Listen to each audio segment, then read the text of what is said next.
ampunannya, astagfirullah. Memuji kebesarannya, Masya Allah. Lafalkan doa memohon ridho dan rahmat, agar kita selalu dekat dengan Allah.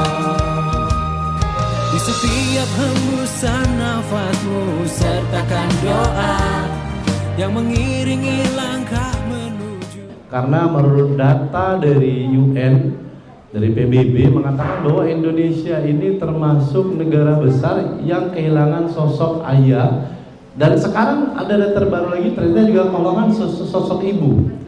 Jadi dikatakan Indonesia ini rumahnya punya ayah tapi kehilangan peran ayah, punya ibu tapi kehilangan peran ibu. Jadi sebagai sebuah pengantar di pertemuan kita hari ini, saya kemarin baru juga mendengar informasi, mungkin bagi Bapak yang pernah mendengar ini, ternyata hari ini zaman yang berubah begitu cepatnya membuat pola hidup, pola komunikasi, pola lingkungan antara keluarga dengan keluarga yang lain atau keluarga di dalam keluarga itu berubah. Dulu ayah memang hidup sosoknya sebagai ayah. Mungkin ibu yang lahir di tahun 60-an, di tahun 50-an atau 70-an masih bertemu dengan ayah yang memang hadir sebagai sosok ayah, di mana segala keputusan itu diambil oleh ayah, diambil oleh bapak di rumah.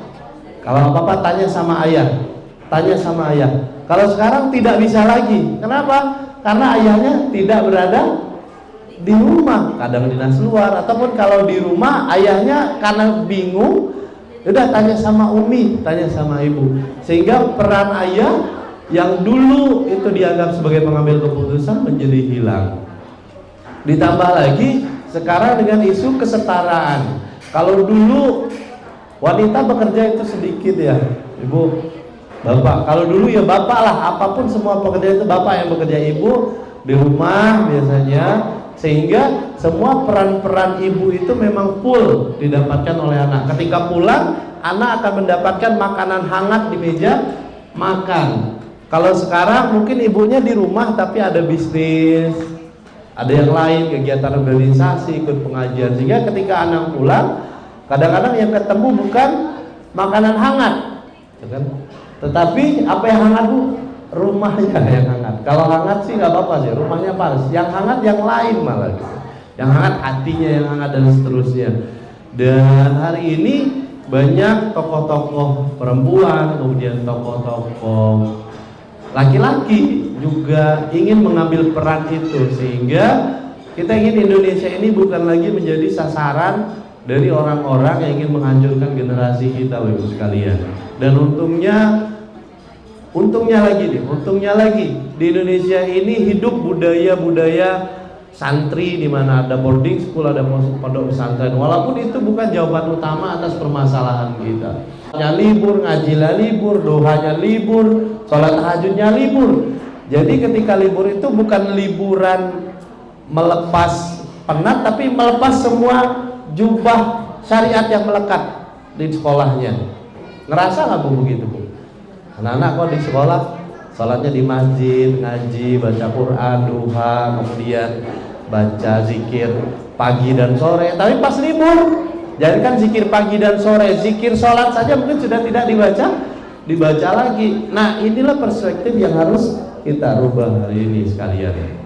Bapak Ibu izin, saya Multan Akrowi, insyaallah mudah-mudahan nanti 45 menit ke depan saya akan berbagi tentang apa yang saya ketahui dari pengalaman saya, berbagi cerita dengan teman-teman, dari pengalaman saya membaca dan mencari informasi lainnya, dengan harapan kita sebagai orang tua semakin kaya dengan keilmuan, semakin bijaksana dengan hati kita, dan semakin terbuka wawasan kita tentang bagaimana sebenarnya dimensi pengasuhan ini. Tapi sebelum bicara pengasuhan lebih lanjut, hari ini kan temanya apa kita Bu, judulnya Anakku Maafkan Kami Orang Tuamu. Nah, hari ini kita bukan bicara tentang anak kita harusnya begini ya, anak kita harus, tapi kita itu harusnya begini ya. Jadi sebelum mengatakan anak kita begini-begini, kita dulu yang harus begini dan begitu. Baik, assalamualaikum warahmatullahi wabarakatuh. Alhamdulillah, alhamdulillahirabbil alamin wa bihi nasta'in ala umuri dunya waddin. Asyhadu an la ilaha illallah wahdahu la syarikalah. Allahumma shalli ala sayyidina Muhammad wa ala ali sayyidina Muhammad. Rabbi shrah li sadri wa yassir li amri wa hlul 'uqdatam min lisani yafqahu qawli. Rabbana hab lana min azwajina qurrata a'yun waj'alna lil muttaqina imama. Baik ayah, bunda, kita akan memulai pertemuan kita pada pagi hari ini. Saya ingin mengajak kita memantik sedikit sekali dengan sebuah pertanyaan. Ayah, bunda di sini, atau mungkin ini pertanyaan untuk saya sendiri. Kita ini sudah benar-benar menyiapkan diri menjadi orang tua atau tidak? Atau kita ini menjadi orang tua hanya karena kebetulan menikah, punya anak, melahirkan, dan akhirnya disebut sebagai orang tua? Kita ini menjadi orang tua kebetulan atau memang sebelum menikah saya akan menikah dengan si A, menikah tanggal segini. Biasanya kita siapkan tanggal menikah, bener nggak? Tanggal menikah, tanggal bulan madu, di mana acaranya. Pernah nggak dalam catatan kita, ketika saya punya anak saya akan begini, saya akan begini, saya akan didik anak saya begini polanya, caranya begini. Pernah nggak Bapak Ibu sekalian? Pernah? Sebelum menikah atau setelah anaknya lahir baru kepikiran? Setelah anaknya, oh ternyata saya punya anak. Ya Allah, astagfirullahaladzim, ini apa gitu kan? Kok kita punya anak apa gitu? Perasaan kayaknya kalau nikah tuh hidupnya berdua terus ya. Ini enggak, ternyata harus ngurusin anak.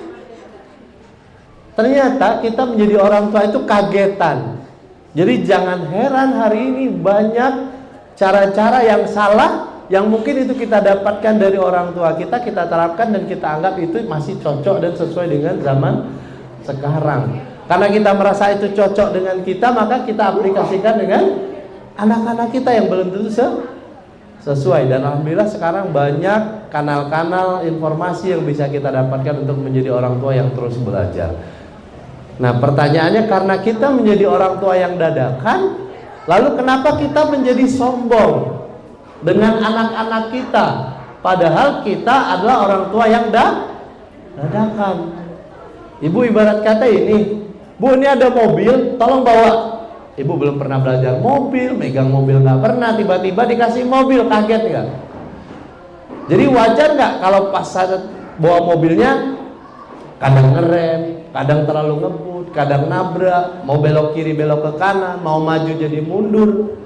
Tapi ada orang yang dia baru belajar mobil tapi sombong, Bu. Ada nggak, Bu? Ada nggak? Banyak ya. Nah kalau saya ibaratkan orang tua, itulah kita, Bu. Kita ini baru belajar jadi orang tua tapi sudah sombong. Ibu tahu segalanya. Kamu tahu apa sih?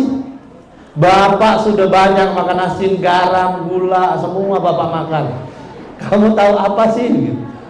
Udah kamu ikut kata Bapak, ikut kata ayah, ikut kata abi, ikut kata umi. Yang namanya anak karena tidak punya kuasa langsung ikut kata iya, walaupun pada akhirnya mereka harus menderita. Jangan sampai nanti ketika anak besar dia menyalahkan kita. Kan saya ngikut ibu nih. Sekarang apa? Langsung kita mengambil dalih dan mencari pembenaran. Oleh karena itu, kenapa judul ini menjadi penting? Agar kita setiap hari sadar kita ini dilahirkan punya peran masing-masing, tapi kadang-kadang tidak kita maksimalkan peran kita. Kita pikir kita akan jadi anak terus, tapi jadi anak juga tidak berhasil. Karena waktu kita jadi anak, kita melawan orang tua, membantah, beda pendapat dan seterusnya. Ketika jadi orang tua malah sok tahu. Jadi masya Allah luar biasa. Bu, saya mau tanya nih, anak-anak ini dititipkan ke kita untuk kita bina atau kita binasakan, Bu? Kita bina ya, kita bina. Tapi muncul satu pertanyaan saya, Kalau kita boleh flashback jauh ke belakang, sejarah-sejarah Nabi, sejarah-sejarah zaman kerajaan, ternyata anak-anak itu tidak pernah jauh dan lepas dari pandangan orang tuanya. Bu, zaman kerajaan, anak-anak itu belajar di mana, Bu? Di kawasan istana, masih dalam kawasan rumah yang masih bisa dipantau oleh orang tuanya. Pertanyaan terus muncul, kok bapak ibu berani-beraninya ninggalin anak di sekolah, dan ibu di rumah duduk nyaman, ayah santai bekerja cari uang, menitipkan di sekolah, sekolahnya boarding lagi, masuknya pagi pulangnya sore. Ibu kapan ibu ngawasin anaknya? Jadi ibarat kata kontraktor, ini Allah nih, Allah kontraktor, Allah yang punya proyek, dikasih kontraktor utamanya kita, kita ngasih subkontraktor ke sekolah. Jadi kalau jalanan nanti rusak, semennya kurang, wajar nggak, Bu? Ya iyalah, karena kita ngasih ke subkontraktor. Tambah lagi kita juga tidak peduli dengan kerjaan subkontraktor, kita taunya beres. Makanya dari inilah muncul kesadaran kita bahwa kita perlu meminta maaf ke anak-anak kita. Bu, saya mau tanya, ibu sudah berapa kali minta maaf ke anak-anak ibu? Sering ya? Sering kalau habis dimarahin, Bu ya? Nggak, maksud saya bukan habis dimarahin ibu minta maaf, bukan. Maksudnya dengan penuh kesadaran ibu minta maaf, nak, ibu ini ternyata belum siap jadi ibu yang baik. Ibu cuma bisa nyusuin kamu, tapi ibu belum tahu ini sudah tepat atau belum. Ayah ini cuma bekerja, nak, ngasih uang jajan tamu. Ayah tidak tahu apakah uang jajan ini pas atau tidak, sesuai atau tidak, berkah atau tidak. Lalu apa dampaknya untuk kehidupan kamu ke depan? Ibu pernah mendengar orang tuanya yang bersedih, kecewa karena rasanya, Pak, fasilitas anak saya ini semua saya kasih. Dia mau A saya belikan, dia mau jalan-jalan saya ajak, dia mau belanja semua saya turuti. Tapi pada akhirnya anak ini mengecewakan ayah dan ibunya. Ada kejadian, ibu sekalian, anak umur 12 tahun, umur 12 tahun, umur 13 tahun, dan umur 11 tahun. Mereka bertiga ini ternyata punya grup khusus yang tidak diketahui oleh orang tuanya. Grupnya bukan grup belajar, Bu. Ya grup belajar sih, tapi grup belajarnya grup belajar yang salah. Mohon maaf, di dalam grup itu mereka mengirim gambar-gambar yang belum umurnya mereka belum pantas lihat. Dan mereka, apa yang terjadi? Sudah 1 tahun kecanduan PMO. Yang laki-laki dia onani setiap hari, yang perempuan dia kecanduan menonton film porno setiap hari, sehingga harus diterapi. Sehingga peterapisnya bingung, sedih. Nah, kenapa kamu nonton? Usia segini ngapain? Rasanya tidak normal kalau anak-anak usia itu melakukan hal tersebut setiap hari. Sehingga ini terbukanya gara-garanya orang tuanya. Saya lupa ceritanya. Sehingga datanglah ke terapis. Ditanya, Bu, ibu ngasih gadget ke anak ibu usia berapa? Usia 4 tahun. Ibu bekerja? Iya. Bapak bekerja? Iya. Kok ibu berani-beraninya ngasih gadget yang ibu tidak bisa pantau dalam kesehariannya? Tapi kan dia cuma di rumah, Bu. Iya di rumah, tapi mainnya di depan ibu? Enggak. Jadi yang salah anaknya atau orang tuanya? Kadang-kadang kita ini kan pengen ngambil jalan pintas ya, anak rewel.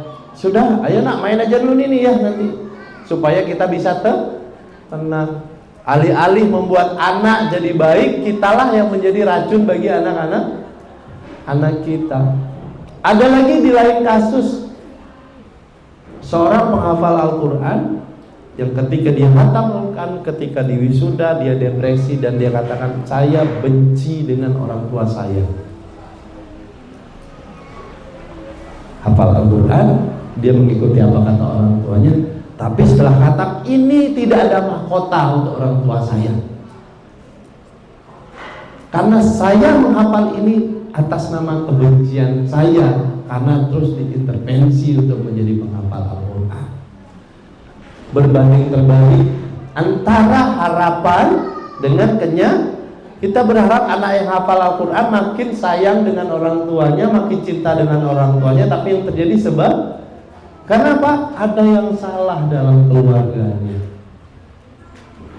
Orang tuanya hanya tahu memberi sekolah yang baik, memasukkan anaknya misalnya suruh hafal Al-Quran, masuk boarding sekolah yang bagus. Bu, sekolah yang bagus belum tentu menghasilkan pendidikan yang bagus kalau dimulai dengan cara yang salah.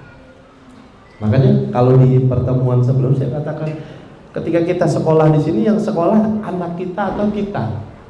Coba, yang sekolah anak kita atau kita? Raganya anak kita, tapi nyatanya kita yang membuat anak kita sekolah di sini. Kita yang merasa bangga anak kita sekolah di sini. Kita tanya anak kita, bangga nggak dia dengan sekolahnya? Bangga nggak dia dengan hafalannya? Jangan-jangan cuma kita yang bangga. Wah, anak saya alhamdulillah bu hafal 2 juz di Nurul Ilmi. Tanya ke anaknya, rasa sakitnya pernah nggak ibu rasain? Ketika dia harus mengulang duduk di depan gurunya. Coba kamu kalau belum hafal, kamu belum boleh berdiri. Pernah nggak ibu tanya pengalaman sakit derita mereka ketika harus menghafal? Enggak, kita taunya kamu harus hafal ya, nah hafal.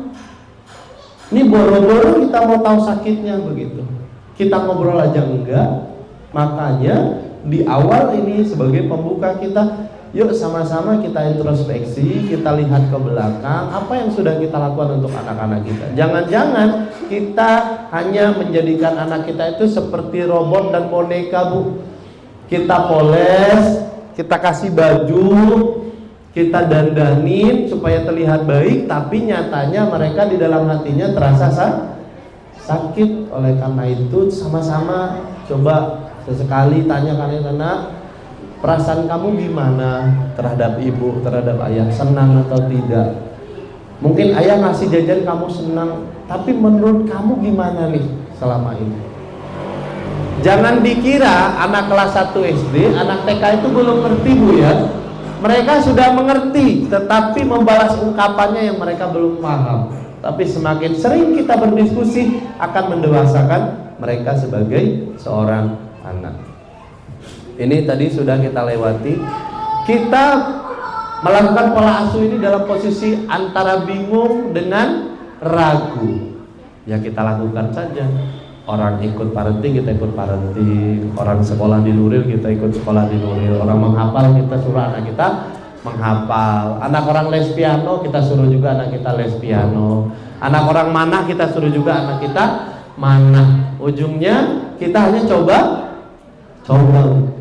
ya, coba-coba, untung-untung menang, untung-untung nanti jadi atlet. Ujungnya coba kalau gagal terus kita nggak mau disalahkan.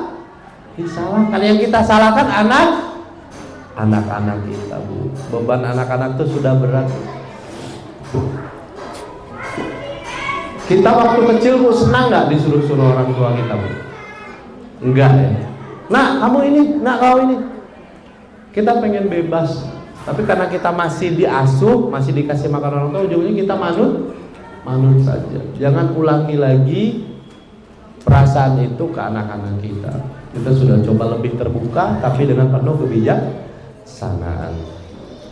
Bapak Ibu sekalian, kenapa kita perlu minta maaf?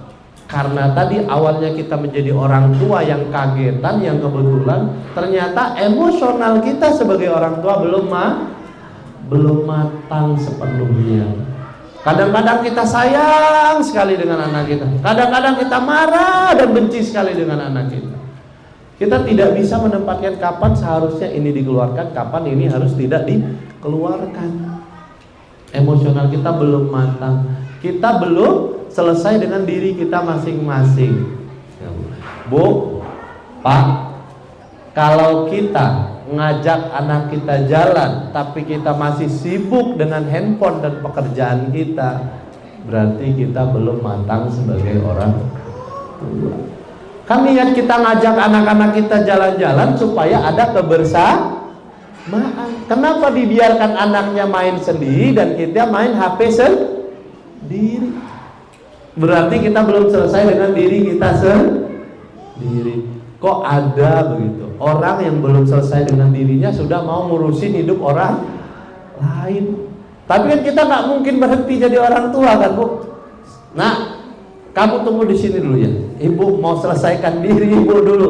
Bapak mau selesai, kamu jangan ganggu dulu. Kan nggak mungkin. Makanya kita harus tetap jalan beriringan pelan-pelan. Yang penting dibangun bahwa hari ini kita punya kesadaran penuh, kita sebagai orang tua belum Bu, saya mau tanya, Ibu sudah sempurna belum? Belum, Bu ya. Banyak, Bu, dimensi ketidaksempurnaan kita. Kita belum sempurna sebagai anak yang berbakti kepada orang tua. Kita belum sempurna sebagai istri atau suami, benar ya? Kita belum sempurna sebagai warga setempat. Kita belum sempurna sebagai bangsa. Kita belum sempurna sebagai hamba Allah. Banyak PR yang harus kita sempurnakan, sehingga jangan sampai kita lupa dengan ketidaksempurnaan itu yang pada akhirnya membuat kita harus memaksa anak kita sempurna di tengah ketidaksempurnaan diri kita sebagai orang tua. Setuju ya, Bapak sekalian? Berapa kali Bapak Ibu di rumah mengatakan anaknya, "Nak, nilai kamu harus tinggi ya." Siapa yang pernah mengatakan itu ke anaknya? Kamu kalau gagal matematika, kamu jadi anak yang bodoh. Masa gitu aja kamu gak bisa? Ketika kita mengatakan itu berarti kita sudah sombong, Bapak Ibu sekalian. Padahal kita ini sejatinya mungkin, Bu, ada yang merasa salah jodoh loh, Bu? Kayaknya saya salah jodoh deh. Ada yang merasa loh, setelah dipikir-pikir gitu, makanya Ibu jadi malas mikir. Bapak jadi malas mikir, takutnya salah. Ini sudah salah jodoh, salah karir, salah sekolah, ini salah semua ini, kapan benernya gitu. Udah gak usah mikir deh, daripada kita salah terus. Karena kita belum matang, ujung-ujungnya kita merasa berada di tempat yang belum tepat. Makanya kita mudah meledak, kepancing dikit marah, kesenggol dikit marah, ya? Diabaikan sedikit marah. Karena kita belum selesai dengan diri kita yang selama ini yang kita belum ketahui. Kita merasa baik-baik saja, tapi ternyata tidak baik-baik saja. Bapak mungkin saat bekerja berpikir, aduh kayaknya saya nih kerja saya ini salah nih, kayaknya usaha saya salah nih, pengen pindah usaha, lagi mikir tentang usaha, anaknya datang, emosinya jadi naik. Ibunya mikir, ini kayaknya suami saya nih kayaknya berapa hari ini kurang sayang. Anaknya datang bawa masalah, ujung-ujungnya marah sama anak. Jangan sampai lempar kekurangan kita, kesalahan kita kepada anak-anak kita, Bu. Kita salah karir, salah pribadi, salah pikir, salah rasa. Banyak kesalahan-kesalahan yang selama ini mungkin tidak kita pikirkan. Tapi ketika kita pikirkan, maka akan muncul satu kesadaran bahwa saya tidak punya hak untuk menuntut anak saya menjadi sempurna. Setuju Ibu sekalian? Walaupun Allah katakan, kuciptakan manusia sebaik-baik bentuk, tetapi yang namanya manusia pasti punya sisi hilaf dan salah. Karena Allah menciptakan keduanya. Fa'alhamaha fujuraha wa taqwaha. Diciptakan Allah itu sifat fujur, sifat yang buruk, dan takwa, dan masing-masing kita punya kecenderungan. Maka tugas kita lah harus mengetahui fitrah kita sebagai manusia ini apa. Fitrah kita sebagai orang tua kita itu apa? Saya mau tanya nih, Bu, di rumah kita lebih suka memerintah atau mengarahkan? Pak, Lebih suka mengarahkan atau memerintah, Pak? Kalau di rumah? Kayaknya ya. Sepengalaman saya kayaknya memerintah ya. Kamu ke sana, kamu sekolah, siapin bajumu. Mana buku untuk besok udah siap belum? Ini gimana nih, ini belum siap. Mana tugas baju? Kita memerintah untuk sekalian. Sehingga kita punya kegamangan di dalam diri kita. Kalau tadi bicara tentang emosi kita yang belum matang, berikutnya lagi bicara tentang apa? Kita belum punya moral atau kompas hidup yang tepat tentang hidup kita.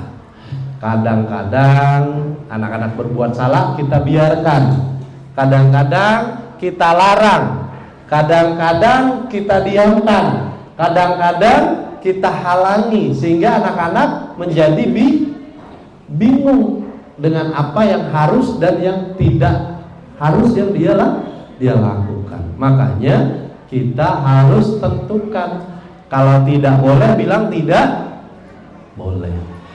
Nah, jangan main HP. Itu tadi pagi pas pulang sekolah dia main HP, kita biarin. Pas dia pegang, nah jangan lama-lama main HP ya, karena kita sempat ngawasin. Besoknya dia main HP dari pagi sampai sore, kita biarin, sehingga dia punya moral kompas yang membingungkan. Sebenarnya main HP ini baik atau tidak sih? Sebenarnya main HP ini boleh atau tidak sih? Makanya Bapak Ibu sekalian harus punya moral kompas di rumah. Kalau memang kita bilang larang. Kalau memang kita kasih batasan, kita kasih batasan. Jangan sampai anak-anak bingung, kita juga Nah, saya mau tanya, Bapak Ibu sudah punya nggak moral kompas di rumah untuk ketentuan dan syarat bagi anak-anak kita? Kapan mereka boleh pegang HP? Berapa jam mereka bisa pegang HP? Kapan mereka makan misalnya? Kapan mereka boleh main? Jam berapa mereka main? Dengan siapa mereka boleh main? Dengan siapa mereka tidak boleh main? Punya nggak Bapak Ibu sekalian? Sudah punya? Yakin? Dicatat atau diingat Bu? Oh, sudah bikin. Dicatat dulu Bu ya. Oh, sudah hafal. Iya. Iya.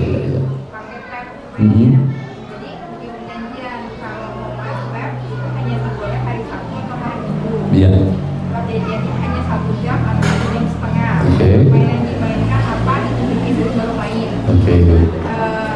Kalau dia melakukan kesalahan, saya namanya laki-laki ya pada Iya. sekolah tanpa dia ada teguran dari guru atau kawannya, tapi dia tidak dapat saya.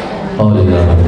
Dan itu tadi buat perjanjian, ditanya dulu mau mainnya berapa jam puasnya, maunya kayak apa, kayak gitu. Oh, oke, baik, terima kasih. Itu sudah baik Bu, tapi alangkah baiknya punya catatan. Karena kalau tidak dicatat dianggap hanya perjanjian lisan yang bisa pas ingat kita strict, pas lupa kita longgar. Nah, makanya anak-anak harus kita kasih kepastian. Nah, karena kitanya juga bingung, makanya kadang-kadang kita dalam memberi sanksi kadang pelin-pelan. Nah, dalam pelin-pelan itulah maka kita harus punya kesadaran. Nak, maaf ya, kalau nanti ibu saat menetapkan aturan, ayah saat menetapkan aturan, mungkin kadang lupa, kadang ingat, kadang lupa, karena kita tidak sempurna. Nah, ini yang saya sampaikan tadi. Kita ini maunya anak ngikut sama kita, tapi pola komunikasi kita masih salah. Tadi memerintah, lebih suka memerintah daripada mengarahkan. Lebih sering membantah daripada memberi dukungan. Jangan cuma berhenti di jangan tanpa memberi keterangan lebih lanjut. Pokoknya nggak boleh. Sudah. Itu kan kerjaan kita. Dek. Turun. Masuk lagi. Dia mana ya takut. Karena cuma tapi tanpa diberi penjelasan. Harusnya kita harus memberi penjelasan. Kalau membantah, kenapa? Ayah ada mau cerita, nanti cerita dulu, ganti bajunya. Lebih suka membantah daripada mendengarkan. Jadi memerintah diganti dengan mengarahkan. Bu, kalau mau minta anak melakukan sesuatu, apa yang harus kita lakukan? Sayang, sini sayang. Atau apapun panggilannya di rumah. Bunda, Umi butuh bantuan adek, abang. Apa nih? Nah, ini ada tugas pertama nih. Ini kan Umi lagi ngetik. Nah, Umi butuh sesuatu di dalam kamar. Mau nggak adek bantu? Jadi ada pola komunikasi yang dibangun di sana, bukan sekedar kata perintah. Ketika pola komunikasi ini bagus, maka insya Allah mudah-mudahan kedepannya saat mereka beranjak dewasa, mereka akan merasa dimanusiakan. Mudah-mudahan insya Allah ketika mereka remaja nanti, mereka akan sungkan untuk membantah omongan kita. Karena dari kecil kita sudah mengajak mereka berdiskusi dengan cara yang baik, dengan cara yang terbuka, dengan cara yang santun, dengan cara menganggap mereka adalah manusia seutuhnya, bukan anak kecil. Kemudian yang berikutnya apa? Kita suka membanding-bandingkan. Membanding-bandingkan itu baik atau buruk, Bu? Baik dan buruk ini kan sebenarnya perspektif ya. Tetapi kalau terus membanding-bandingkan tanpa ada upaya untuk memperbaiki kesalahannya, apa yang terjadi? Disitulah yang terjadi buat anak-anak depresi. Kita membandingkan anak kita, tapi kita tidak punya peran untuk merubah hidupnya. Coba lihat teman kamu tuh, dia juara, cuma sebatas itu. Bu, ibu senang? Ma, lihat istri tetangga. Apa perasaan kita, Bu? Ma, lihat istri tetangga, tiap hari dia senyum, dia sambut suaminya, selamat datang papa. Mama coba lihat, apa perasaan kita, Bu? Sakit gak, Bu? Apa sih? Bukannya makin hormat kita sama suami kita, malah semakin gedek ya. Makin gede kita, itu ya. Besok saya kunci pintu, nggak saya bukain gitu. Sama anak-anak kita juga gitu, tapi mereka belum punya kemampuan untuk membalas ucapan kita. Nah, coba lihat teman kamu, dia juara. Coba sini, kamu mau jadi juara juga? Harusnya ada tindak lanjut, tapi kita tidak. Kita pengen hasil akhir karena kita belum belajar komunikasi yang baik dengan anak kita. Bu, cobalah ngomong dengan anak-anak kita itu seperti teman ngerumpi, dibikin seru, dibikin asik supaya mereka mentalnya terbangun sebagai manusia seutuhnya. Mereka anak-anak tapi anak robot apa? Anak kerbau. Anak manusia kan, Bu. Berarti semua emosi yang kita salurkan melalui komunikasi itu akan sampai ke mereka. Nih coba lihat. Nah, sana us. Apa yang terjadi? Mereka pergi tapi apa sih? Ketika dia dengan temannya juga begitu nanti. Kamu sana. Sehingga mereka tidak punya moral, tidak punya adab kesannya. Tapi itu lahir dari orang tuanya. Karena orang tuanya suruh, "Adek sana dulu."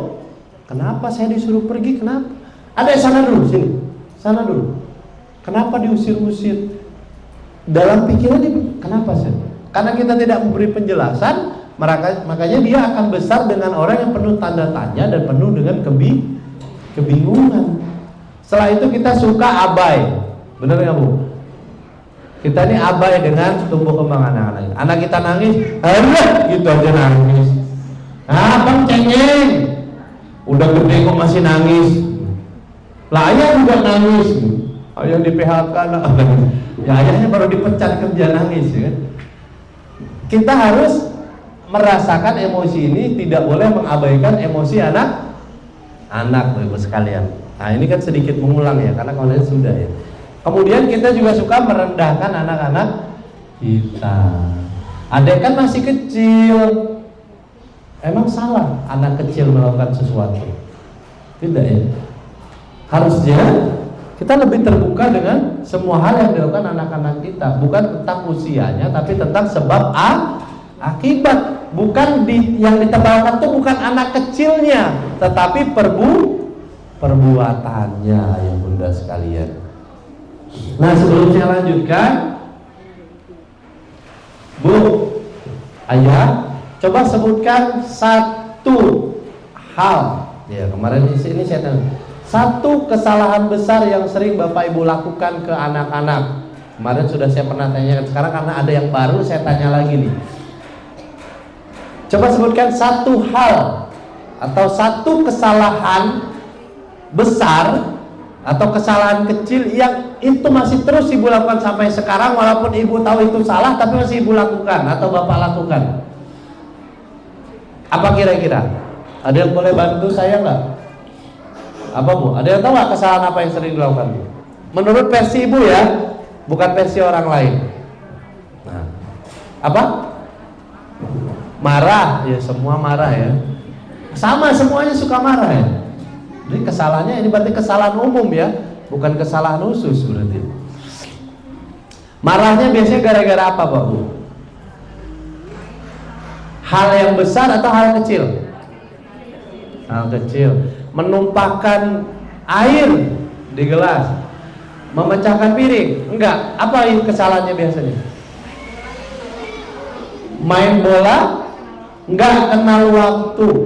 Ibunya mau tidur dia main bola, bapaknya mau istirahat dia main bola. Pertanyaannya Bu, pas ibu marah ibu sadar nggak kalau itu melakukan kesalahan?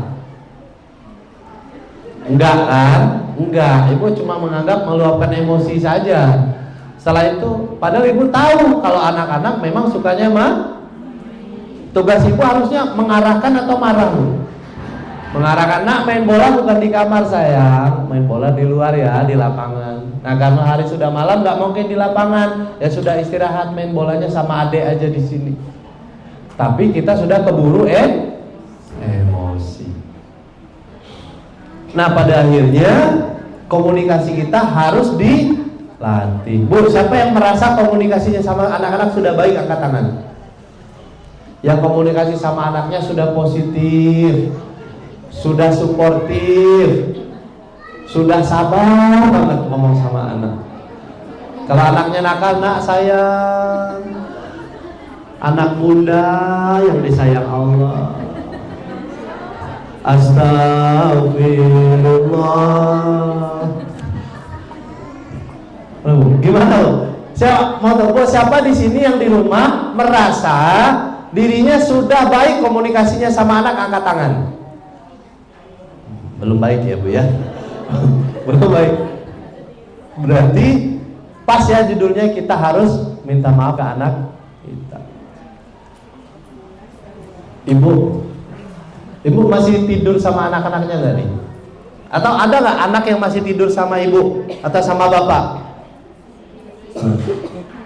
Ibu kalau ngelihat anaknya gimana Bu? Seneng, gemes, kesal, menyesal, itu gimana? Kenapa kamu lahir? Saya belum siap punya anak kedua. Gimana Bu?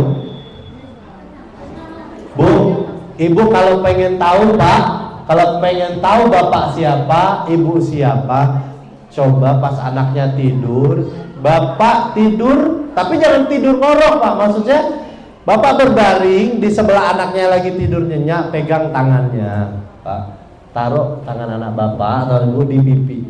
Coba ibu tutup mata. Nah, kalau ibu ketiduran berarti ibu ngantuk Bu. Bukan, maksud saya bapak rasakan kalau bulu kuduk bapak merinding, hati bapak berdebar makin cepat, kemudian ada perasaan tidak nyaman. Itu adalah nurani bapak, nurani ibu yang sedang memanggil bahwa Bu, jaga anak ini, jangan dimarahi, jangan direndahkan, jangan diabaikan, jangan dituntut sempurna. karena dia lahir tidak pakai baju. Saat dia dingin kita yang harus menghangatkan. Saat dia nangis kita yang harus meredakan. Bu, waktu anak bayi kita nangis kita rendahkan, Bu. Alah bayi, kamu bayi gitu aja nangis, enggak, Bu? Waktu dia bayi, waktu dia nangis, apa yang kita lakukan, Bu? Kita timang, anak ayah, anak ibu sayang, jangan nangis nak, di sini ibu nak, bener nggak? Tapi pas dia gede, kenapa kita nggak lakukan yang sama, Bu? Pas dia nangis, kamu kok nangis terus sih dari tadi? Pusing nih, Bu nih. Lihat nih, ayah saya lagi berantem nih. Gimana? Kenapa, Bu, perasaan itu berubah, Bu? Saya mau tanya. Masih anak ibu nggak, Bu? Anak yang sekarang kelas 1, TK, SMP itu masih anak Bapak, Pak? Masih, Pak ya? Tapi kenapa perlakuannya berbeda, Pak? Ayo, ada yang bisa jawab nggak, Bu? Kok iya ya? Dulu kok saya sayang ya? Kok sekarang saya sebentar marah? Kalau dulu anak yang jatuh kursi yang saya marah. Kalau sekarang kursi yang jatuh anak yang saya marahin. Kebalik, Bu. Kenapa kira-kira? Ada yang bisa bantu jawab nggak, Bu? Pak, apa yang berubah kira-kira? Anaknya berubah nggak, Bu? Kayaknya enggak ya. Cuma makin besar aja kayaknya. Dulu nggak bisa jalan, sekarang bisa jalan. Dulu nggak sekolah, sekarang dulu kita nggak bisa ngobrol sama anak kita waktu bayi. Kita ajak ngobrol, Bu. Anak ayah, anak ibu. Sekarang anaknya udah bisa ngomong, kita diemin. Kenapa berubah, Bu? Apa kira-kira yang salah? Nah, apa yang salah, Bu? Anaknya yang berubah atau kitanya yang berubah, Bu? Kitanya, Bu, yang berubah. Kenapa? Kita merasa sudah cukup banyak berkorban. Kan sekarang dia sudah besar. Apalagi yang harus saya korbankan?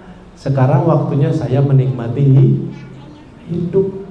Tanpa kita sadar, emosi itu merubah sikap kita. Benar apa benar, Bu? Benar nggak? Dulu kalau anak kita jatuh, anaknya ada nggak apa-apa sayang. Lo sekarang itulah lari-lari juga, iya kan? Kenapa berubah, Bu? Anaknya masih anak kita, sayangnya masih sama nggak? Masih sama nggak, Bu? Yakin? Yakin, Bu? Dulu kita ninggalin sebentar aja, kita panik. Sekarang kita tinggal seharian, kita kok nggak panik, Bu? Kenapa, Bu? Apa yang berubah?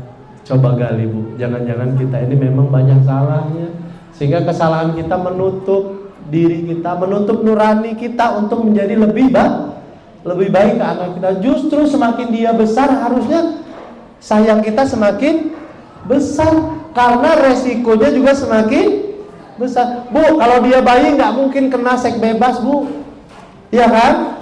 Kalau dia bayi nggak mungkin dibully, paling ngebully ayah ibunya sendiri. Kalau dia bayi, tapi kalau dia sudah besar, Bu, dia ketemu teman yang nakal, ketemu orang dewasa yang mungkin nggak tanggung jawab. Nanti dia SMP, dia pegang gadget, tontonannya kita nggak tahu. Kok malah kita semakin berjarak dengan anak-anak kita? Harusnya kita semakin rapat dengan anak kita di usia sekolah dulu sekalian. Harusnya kita semakin sadar bahwa semakin anak ini semakin besar, kita harus semakin mengawasi mereka. Jangan biarkan mereka hidup sendiri dengan gadgetnya. Karena, Bu, dalam permainan itu ada konten-konten yang tidak ketahui, yang itu mengandung pornografi. Gambarnya kartun, tapi bajunya membuka aurat. Lambat laun, oh iya boleh, ternyata pakai rok pendek. Nah, saya juga salah, Bu. Anak saya tuh mainnya, Ibu tahu Sakura nggak, Bu? Tahu ya? Bapak tahu nggak, Pak? Tahu ya? Ada namanya Sakura School Simulator. Itu nggak ada yang berhijab di sana, Bu. Ya, tapi karena kita sibuk, ya udah kita biarin. Ah, ini permainan kreatif. Padahal ya itu tadi, pakai rok pendek, nari. Di Sakura juga ada pasangan. dia bisa cari pasangannya, dia bisa naik mobil berdua. Kalau kita tidak waspadai, ini akan meracuni otak anak kita. Bu, sekarang saya mau tanya. Saya ulang lagi ya, yang kemarin sudah menjawab, jawab lagi sekarang. Ibu merasa cukup nggak dengan waktu yang ada sekarang mendidik anaknya di rumah? Kita punya waktu 24 jam, Bu. Saya ini ada spidol ya, sebentar, ada kertas nggak ya? Bu, kita umurnya paling lama 60. Bu, boleh saya pinjam kertasnya nggak, Bu ya? Maaf. Ini menarik nih sebenarnya. Saya baru, kalau kemarin saya cuma simulasi pertanyaan, tetapi kalau dengan ini kayaknya lebih mengenai. Bapak Ibu sekalian, kita ibaratkan ini adalah pembagian waktu, Bu ya. Pembagian waktu. Kita usia menikah anggaplah 20 tahun, Bu ya. Kita anggap ini 20 tahun pertama, kemudian punya anak umur 40 tahun, kemudian usia 50 tahun sudah mulai menua, terakhir usia 60 tahun. Kita berpikir hidup kita selama ini, Bu, bersama anak-anak kita. Sekarang saya mau tanya, usia ibu berapa sekarang? Ada yang 40? Ini 20 sudah lewat, Bu ya. Kita sobek, Bu. 20 tahun sudah berlalu. Sekarang usianya 40. Berarti 40 tahun sudah berlalu, Bapak Ibu sekalian. Berarti tersisa segini, Bu. Sekarang saya mau tanya, usia ibu bersama anak-anak apakah terus atau tidak? Berapa tahun kita bersama anak kita? TK sampai SMA, sampai kuliah berapa tahun, Bu? Hah? 20 tahun, ada 20 tahun? Mereka berpisah dengan kita, Bu. Ini yang tersisa, Bu. Sisa hidup kita. Ternyata waktu kita bersama anak-anak kita tidak banyak, Bu. Seandainya kalau kita berpikir waktu itu tidak banyak, harusnya kita akan sangat sayang membuang-buang waktu bermain handphone saat anak-anak berada di sisi kita. Bener nggak, Bu? Sekarang kita akan bagi waktu menjadi jam, Bu. Kita punya waktu 24 jam. Waktu tidur berapa? 8 jam. Tersisa berapa? 16. Anak-anak di sekolah berapa jam? Pertanyaan yang sama saya sampaikan kemarin di ibu-ibu yang sebelumnya. Ini karena ada yang baru. Berapa jam tersisa, Bu? Di sekolah berapa jam? 9 jam. 16 kurang 9.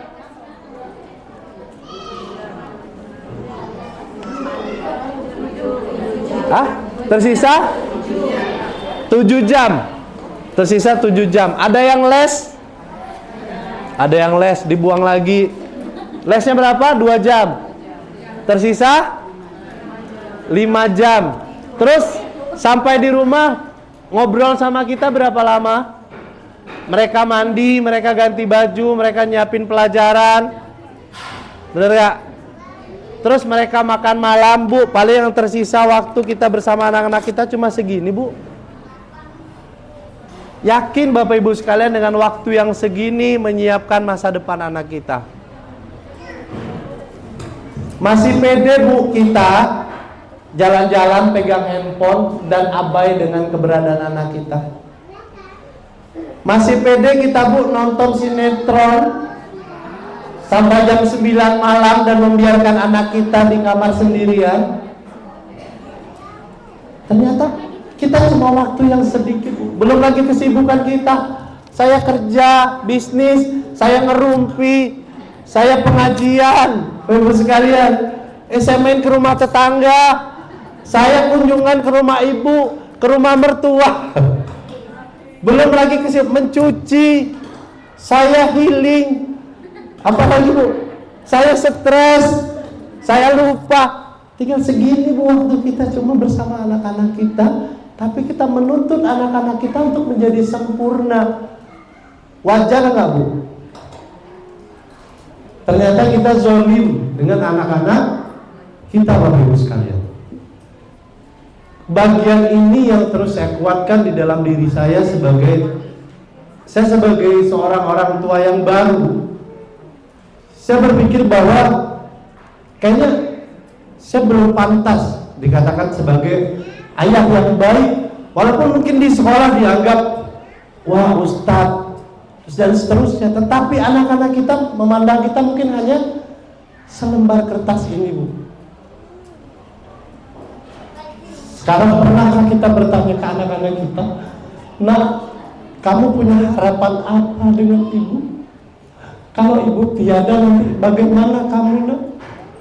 Apa yang kita siapkan untuk anak kita? Bu, saya mau tanya, uang cukup nggak, Bu, buat anak kita untuk hidupnya di masa depan? Kalau uang saja, tidak, Bu. Banyak orang kaya yang akhirnya anaknya di penjara. Pintar saja cukup nggak, Bu? Enggak. Banyak anak orang yang pintar, bapaknya pejabat tapi anaknya kena narkoba. Karena apa? Dia berpikir dengan kepintarannya cukup mendidik anak-anaknya, dengan uang yang dia punya cukup mendidik anak-anaknya. Padahal anak-anaknya cuma dapat sedikit dari orang tuanya. Cuma segini hidup kita dengan anak-anak kita. Kita bangga kalau tidak karena ayah, kalau bukan karena umi, kamu nggak bisa hidup, Nak. Hidup yang segini berani kita petantang-petenteng. Seandainya kalau Allah sekarang mencabut nyawa kita, dihisab kita, Bapak Ibu sekalian, berani nggak kita jawab ke Allah, "Ya Allah, banyak, sungguh saya sudah banyak berkorban untuk anak kita." Banyak. Berani nggak, Ibu sekalian? Enggak, Bu. Karena belum tentu apa yang kita berikan itu berkah, berguna untuk anak-anak kita. Makanya yang paling penting dalam hidup ini adalah bagaimana kita meninggalkan amalan-amalan baik, teladan-teladan yang baik, supaya ketika kita tiada, anak-anak kita punya pegangan yang benar dalam hidupnya. Kalau uang bisa dicari, kita setuju ya. Kalau kepintaran, anak-anak bisa belajar sendiri. Anak sekarang jauh lebih pintar daripada kita, Bapak Ibu sekalian. Setuju ya? Jadi jangan sampai pengorbanan yang sedikit ini membuat kita angkuh di depan anak-anak kita, merasa kita sudah melakukan semuanya, padahal hanya sedikit yang kita lakukan. Bu, saya mau tanya, Bapak Ibu sekalian, berapa lama sih paling lama duduk sama anak-anaknya di rumah? Yang betul-betul perhatian, duduk, pegang tangannya, berapa lama kuat paling lama duduk? Paling setengah jam ya. Habis itu sudah pengen gatel-gatel, ngambil HP. Bapak sudah pengen gatel, masuk kamar, Pak, istirahat. Capek karena sudah cari uang. Padahal anak-anak tidak pernah minta uang yang banyak dengan kita. Setuju nggak? Nggak pernah dia minta dia uang. Yang dia pengen cuma duduk sama ayahnya cerita. Jadi tugas kita yang Allah perintahkan adalah menyapi anak-anakmu, jangan tinggalkan mereka dalam keadaan lemah, dan tinggalkan iman di dalam hati anak-anak kita. Karena kalau mereka miskin masih punya iman, mereka akan bertahan hidupnya, Bu. Tapi kalau mereka kaya tidak punya iman, apa yang terjadi? Mereka akan melakukan segala hal-hal keburukan yang itu bisa merusak dirinya dan merusak orang lain. Kita akan lanjut. Nah, ini Bapak Ibu sekalian, menurut survei, jadi di Indonesia ini angka perceraian tinggi. Jadi dalam 1 jam kita duduk di sini ada 160 orang bercerai di Kota Jambi. Saat kita duduk di sini nih, 1 jam ada 160 orang bercerai. Dan rata-rata cerainya bukan karena harta, Bu sekalian. Karena apa? Karena bingung. Bingung kenapa? Harta ada, tetapi arah keluarga tidak punya. Uang punya, tetapi bingung mau diapain, sehingga berdebat tentang urusan dunia. Makanya Bapak Ibu sekalian, kita punya anak sudah, walaupun kita kagetan, minimal kita siapkan. Pertama, identitas diri kita sebagai orang tua dan identitas keluarga kita. Bapak Ibu punya visi nggak di rumah? Apa visi keluarga saya? Terus ya, visi itu tahu ya. Ibu kalau melihat visi itu dia jauh di depan, tapi kita akan tahu. Misalnya ibu melihat menara, oh itu menara. Nah sama ibu seperti melihat rumah kita. Rumah saya ini ibu pengen menganggapnya sebagai apa? Tempat berbagi cerita. Visi kedepannya nih rumah tangganya mau dibawa kemana? Atau tempat mencari kekayaan, tempat membina keluarga, atau apa?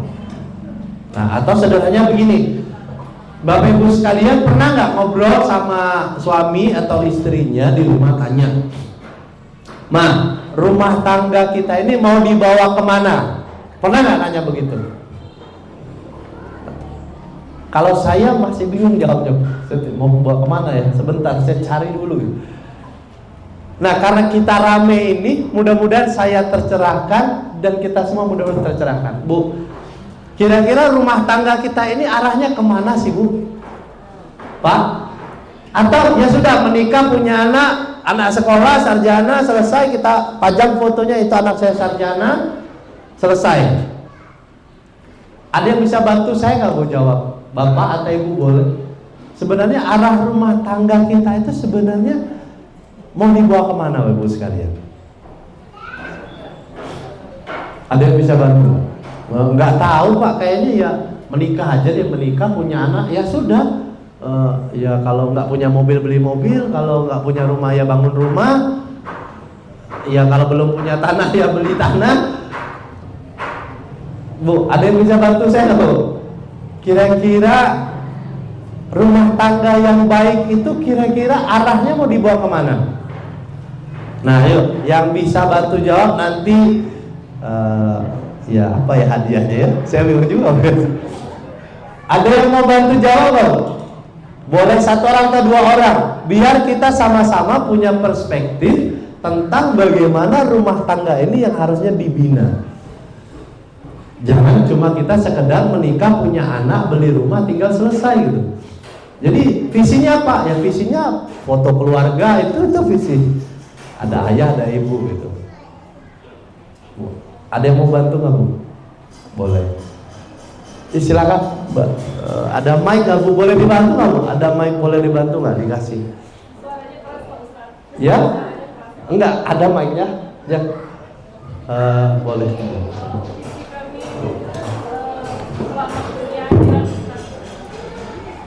Bukan apa-apa, dipakai mic. Baik Ustaz, kalau visi kami insya Allah selamat dan bahagia dunia akhirat Ustaz. Visi keluarganya adalah selamat dunia akhirat. Berarti ada visi, ada misi. Misinya berarti step-step kita untuk mencapai visi. Oke, itu satu. Visinya dunia, selamat dunia dan akhirat. Ada yang lain nggak Bapak Ibu sekalian? Silakan. Boleh diambil Bu, tolong dibantu Pak. Biar sama-sama dengar.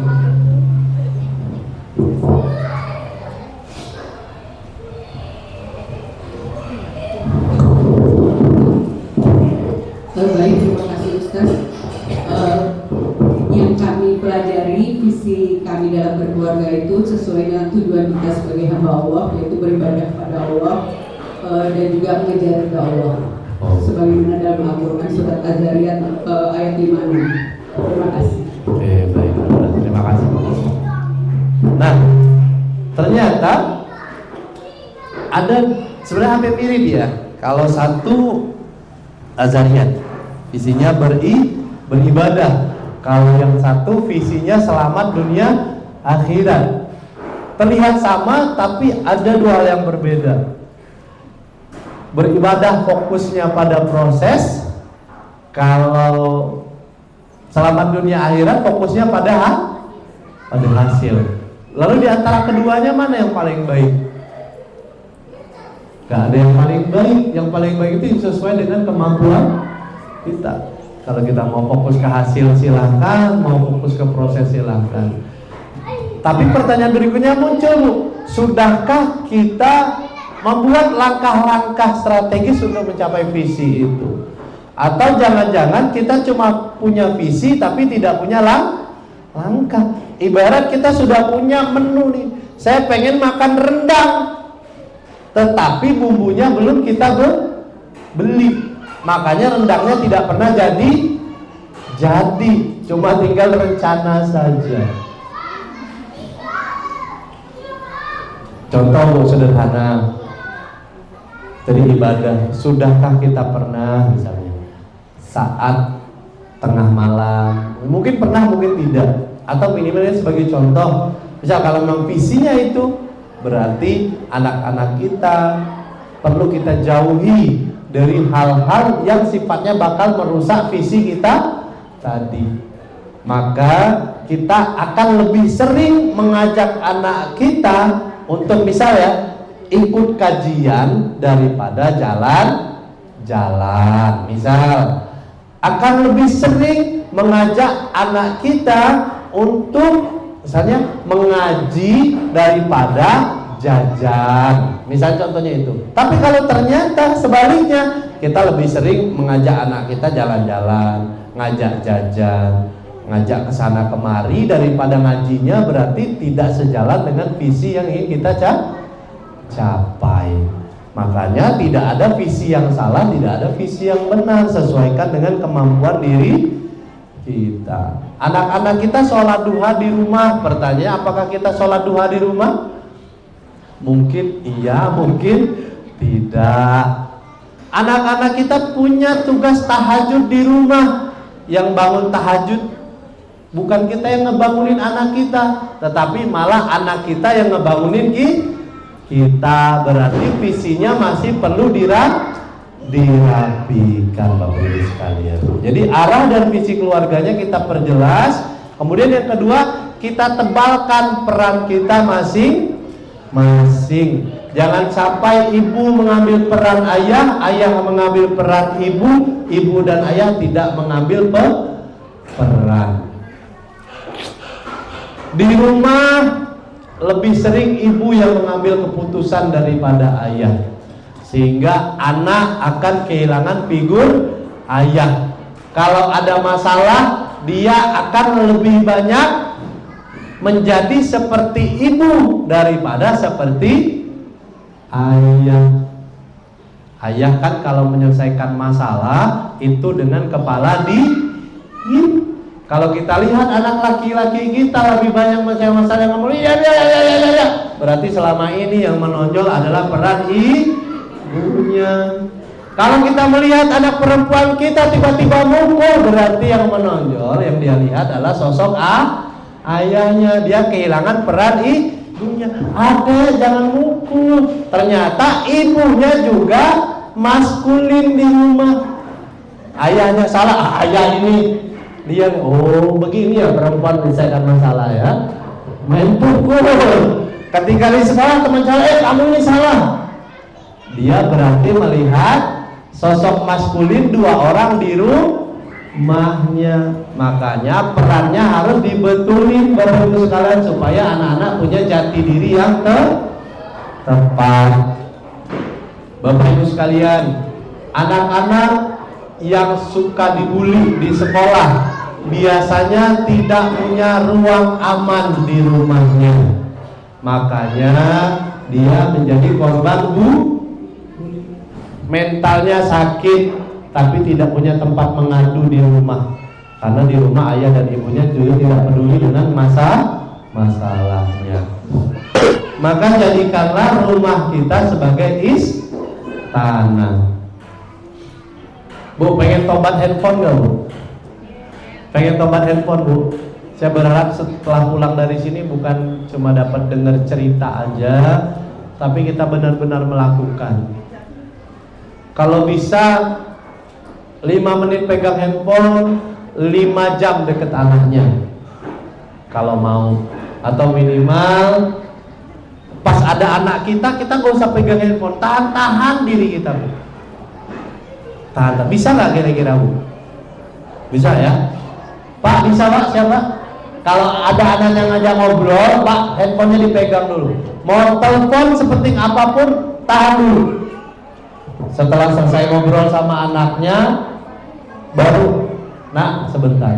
Kemudian Bapak sekalian, pastikan di rumah itu terjadi komunikasi yang aktif antara ayah, ibu, dan anak. Supaya apa? Supaya mental anak juga kebangun sebagai anak yang berani berbicara, berani menyuarakan pendapat. Oke, selanjutnya. Kesalahan kita berikutnya apa, Bapak sekalian? Bahwa tadi yang pertama, kita belum siap jadi orang tua, tapi sudah harus jadi orang tua. Kedua, kita belum selesai dengan diri kita, sehingga kita lebih mencak-mencak, lebih tantrum daripada anak kita. Kemudian kita punya masalah dengan komunikasi. Bu, ibu-ibu siap bersabar, Bu? Kalau bapak-bapak saya yakin sabar. Upayakan, Bu, suaranya tidak boleh lebih besar daripada suara anaknya. Ya, jangan malah tanding suara, Bu, ya. Jangan tanding suara sama anaknya. Ibu-ibu siap ya? Suaranya lebih kecil daripada suara anaknya. Mulai sekarang lakukan 3M, Bu. Mengarahkan, mendampingi, mendengarkan. Itu hanya, Bu, tugas ibu, Bu. Jangan membantah, jangan merendahkan, jangan mengabaikan. Yang berikutnya apa, Bu? Kuatkan kembali visi keluarga kita dan tebalkan peran masing-masing. Ini, Bu, saya garis bawahi.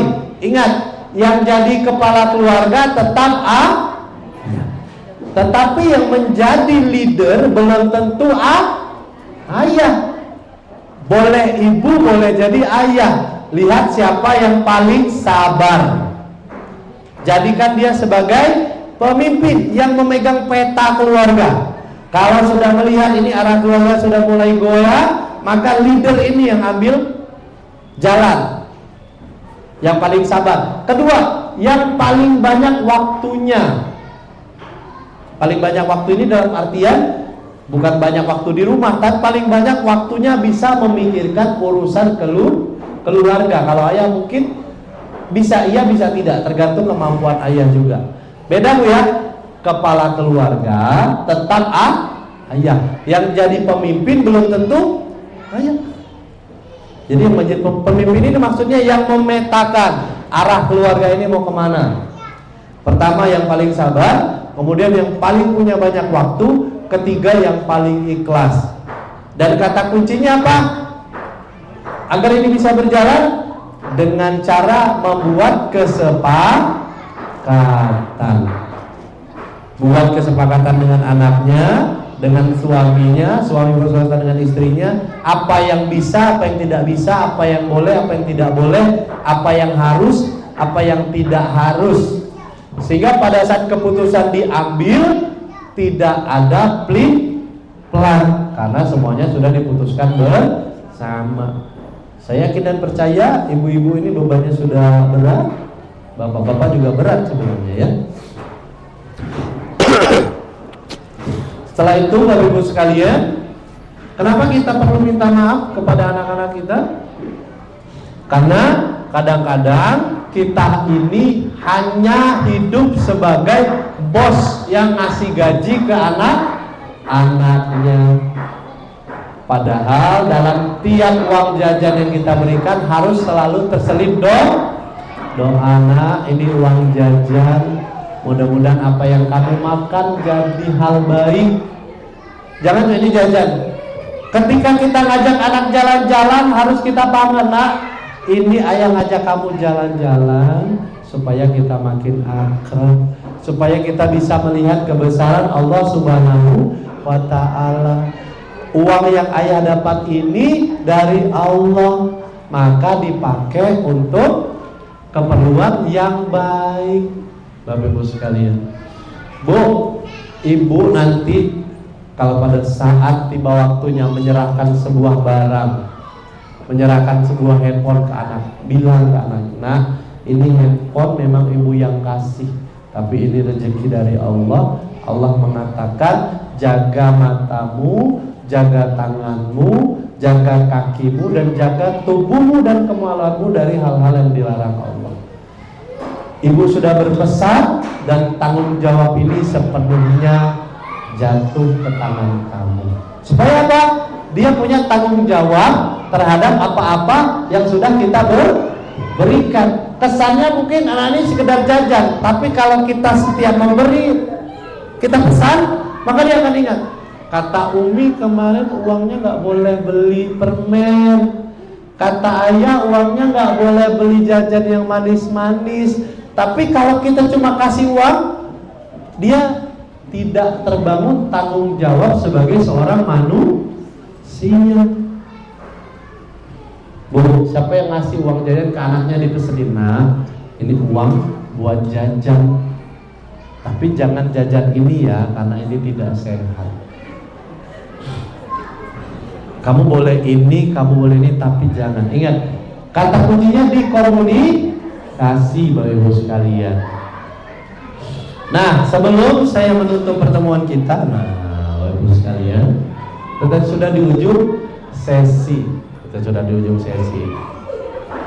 Jadi menurut penelitian itu bahwa ternyata keluarga yang terlihat hangat itu biasanya di dalamnya jauh dari kata-kata yang merendahkan. Itu pertama, jauh dari bentak membentak. Kalau di rumah kita sering terdengar suara meninggi, maka siap-siaplah anak kita akan menjadi anak yang mentalnya rusak. Kalau tidak jadi korban bully, dia yang akan membuli, Bapak sekalian. Jadi otak kita ini menyimpan informasi. Kalau kita tidak jaga dengan baik, maka dia akan rusak secara perlahan. Sama seperti anak-anak kita. Ibu yang suka bentak-bentak anaknya, mulai sekarang tobat ya, tobat ya.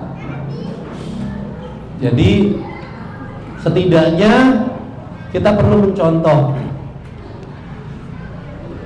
Dalam sebuah hadis kan dikatakan, apabila telah masuk umur anakmu 7 tahun, maka pukullah kakinya kalau dia tidak mau sholat, dengan syarat tidak melukai dan tidak menyakiti. Berarti mukulnya gimana, Bu? Asal kena, Bu. Asal aja. Syarat seperti itu. Nah, kalau ibu mungkin sudah mencobi, ada sampai nangis gitu. Nah, inti dari pertemuan kita pada hari ini, kenapa kita perlu meminta maaf kepada anak kita? Setidaknya 4 hal ini akan saya sampaikan. Pertama, karena kita menjadi orang tua tidak pernah sekolah, maka sudah otomatis akan banyak kekurangan dari kita. Maka turunlah kewajiban kita untuk meminta maaf kepada anak-anak kita. Yang kedua apa tadi, Ibu sekalian? Pertama kita, yang kedua apa? Ya, Bu. Ya, karena kita banyak belum selesai dengan diri kita. Salah pikir, salah rasa, sehingga emosi-emosi kita tidak terjaga. Kemudian kita tidak punya komunikasi yang baik untuk menjadi orang tua. Makanya semua kita ucapkan. Yang berikutnya apa? Kita masih bingung dengan arah, visi dan misi rumah tangga kita. Makanya semua ilmu kita pakai, semua cara kita lakukan. Yang penting anak kita jadi baik, padahal belum tentu sesuai. Yang terakhir, setiap kita berikan sesuatu ke anak kita, maka pesankan dan titipkan doa supaya muncul pertanggungjawaban. Baru sekalian, sebelum menutup, saya ingin Bapak Ibu menulis. Mungkin ibu nanti malu minta maaf sama anaknya, maka saya minta hari ini bukan cuma anak-anak ditugaskan, ibu tadi sudah dikasih kertas ya, atau tulis di bukunya, bikin surat permohonan maaf untuk anaknya ibu sekalian. Tulis isinya bebas, intinya di situ berisi tentang bahwa anakku, saya siapa? Saya misalnya Ulton Akrowi, ayah dari Yasin. Nah, ayah sadar mungkin ayah banyak kekurangan. Intinya di dalam itu ada permohonan maaf kita sedalam-dalamnya, karena mungkin bisa jadi selama berinteraksi dengan anak kita punya salah, dan mungkin salahnya akan kita ulangi lagi, Bu. Tulis suratnya sekarang, nanti dilipat yang rapi, pulang sekolah kasih ke anaknya, atau kalau enggak ibu baca di depan anak ibu. Siap nggak, Bu? Bu, siap nggak, Bu? Tulis, Bu. Ini harus dipraktek, Bu. Nanti saya tanya nih siapa PJ pengajiannya. Nanti suruh mereka kirim foto, Bu, ya. Yang sudah, yang belum. Silakan, Bu. Saya kasih waktu. Tulis surat permohonan maaf sedalam-dalamnya kepada buah hatinya. Ayah juga boleh tulis surat. Kalau nggak punya kertas di HP-nya, Pak, di note tulis anakku, sebut namanya, siapa nama anaknya, Abianka, Quinsaka, Fidraka, tulis Bu, supaya tujuan materi kita hari ini tercapai. Karena judulnya kan anakku maafkan kami orang tuamu. Kalau tidak ada permohonan maaf berarti materi ini belum selesai. Berarti ibu dengan kesadaran penuh tulis surat minta maaf ke anak masing-masing, Bu, ya, jangan ke anak tetangga, salah sasaran. Nah, tulis, nanti sebelum tidur minta maaf ke anaknya, bacain suratnya di depan anaknya. Barangkali demikian yang bisa saya sampaikan. Afwan minkum, terus sekalian, dengan segala kekurangan, semoga Allah menyempurnakan apa yang telah kita dapatkan pada hari ini. Amin ya rabbal alamin. Subhanallah wa bihamdika, asyhadu an la ilaha illa anta, astaghfiruka wa atubu ilaik. Assalamualaikum warahmatullahi wabarakatuh.